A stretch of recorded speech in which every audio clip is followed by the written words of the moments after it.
इसे बनाने के लिए हमें चाहिए 1 बड़ा ग्लास पानी, थोड़ा सा लेमन ग्रास। अगर लेमन ग्रास नहीं है तो आप तेज़पत्ता का भी इस्तेमाल कर सकते हैं इसके बदले। 20 से 25 तुलसी के पत्ते, 1 इंच अदरक का टुकड़ा, 4 लवंग, 8 काली मिर्च, आधी बड़ी चम्मच शहद, आधी छोटी चम्मच हल्दी का पाउडर, 1/4 छोटी चम्मच काला नमक। शहद के बदले आप गुड़ का भी इस्तेमाल कर सकते हैं। और हमें चाहिए एक अदरक क्रश करने वाला बर्तन। अगर अदरक क्रश करने वाला बर्तन नहीं है तो आप स्टील का ग्लास और बेलन का भी इस्तेमाल कर सकते हैं।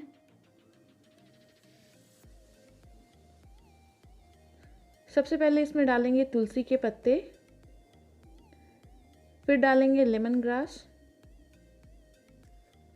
फिर डालेंगे अदरक, गोल मिर्च, लवंग। इन सबको अच्छे से क्रश कर लेंगे।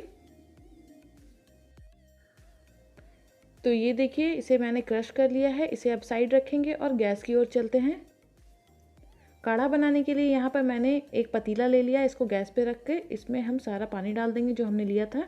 गैस का फ्लेम को हम हाई रखेंगे और हाई फ्लेम में ही इसमें एक बॉईल आने के लिए छोड़ देंगे। ये देखिए बॉईल आ गया है। अब हम इसमें ऐड कर देंगे सारी क्रस्ट किए हुए इंग्रेडिएंट्स। फिर ऐड करेंगे हल्दी का पाउडर, काला नमक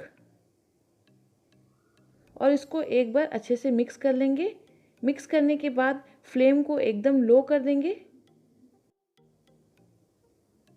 और फिर लो फ्लेम में ही इसको 5 से 6 मिनट के लिए बॉईल होने के लिए छोड़ देंगे, जैसे कि इसका एक भाग पानी रिड्यूस हो जाए।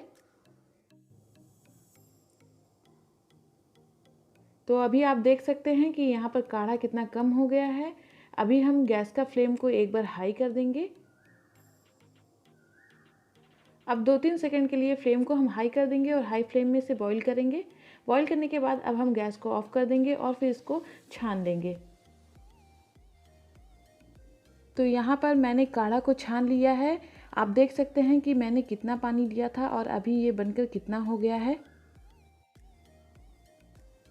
अब आखिर में हम शहद मिला देंगे और अगर आपने गुड़ का इस्तेमाल किया है तो आप गुड़ को काढ़ा बॉईल होने के टाइम ही डाल दें और बॉईल करें। शहद को अच्छे से मिक्स कर देंगे।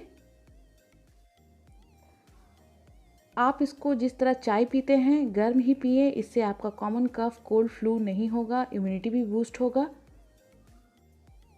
और इसे मैंने 1 लोग के लिए बनाया है। अगर आप 2 या 3 लोगों के लिए बना रहे हैं तो सारे इंग्रेडिएंट्स को डबल कर दें।